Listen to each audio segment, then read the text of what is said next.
Warahmatullahi wabarakatuh. Saya siswi kelas 11 Farmasi. Saya ingin menceritakan pengusaha sukses asal Indonesia beserta cerita kesuksesannya. 1. Susi Pujiastuti. Ibu Susi Pujiastuti, perempuan kelahiran 1965, sekarang menjabat sebagai Menteri Kelautan dan Perikanan Republik Indonesia. Setelah memilih untuk berhenti sekolah sebelum lulus SMA, ia memulai usahanya sebagai pedagang pakaian dan bed cover. Dengan modal hanya 750.000 hasil dari penjualan perhiasan, ia mulai membeli ikan dari tempat pelelangan dan pemasaran ke sejumlah restoran.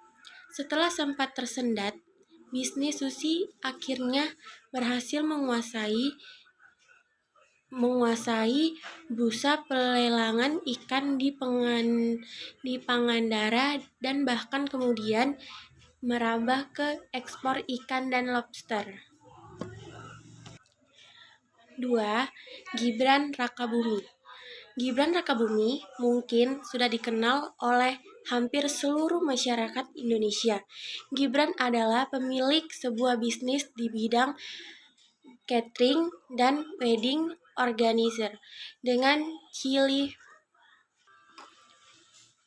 Sebelum menjabat menjadi wali kota Solo, kemudian Gubernur DKI Jakarta, dan akhirnya Presiden Republik Indonesia, ayahnya Joko Widodo, merupakan pengusaha mebel.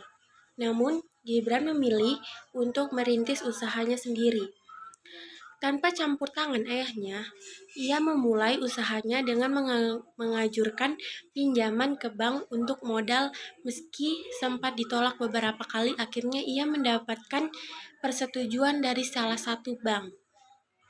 Berkat kemampuan dan kualitasnya sendiri, sekarang Cilipi Pari sudah banyak menangani order besar dengan jumlah tamu hingga ribuan orang, dan usaha Gibran pun semakin berkembang.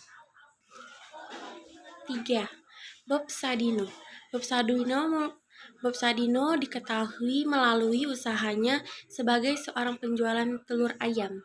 Walaupun terlahir dari keluarga yang cukup mapan, ia menghabiskan seluruh harta warisannya untuk keliling dunia. Bermodal mobil Mercedes, hasilnya kerjanya di luar negeri. Ia kemudian menjadi supir taksi gelap. Namun karena suatu kecelakaan mobil rusak berat, Bob Sadino kemudian beralih menjadi tukang batu. Bob Sadino yang dulu hidupnya bercukupan kini banting setir menjadi peternak ayam. Sedikit demi sedikit usahanya pun berkembang. Bob Sadino kemudian dikenal oleh salah satu pengusaha sukses di Indonesia. Pengusaha yang dikenal sebagai hobi menggunakan celana pendek. Ia tutup usia pada tanggal 19 Januari 2015.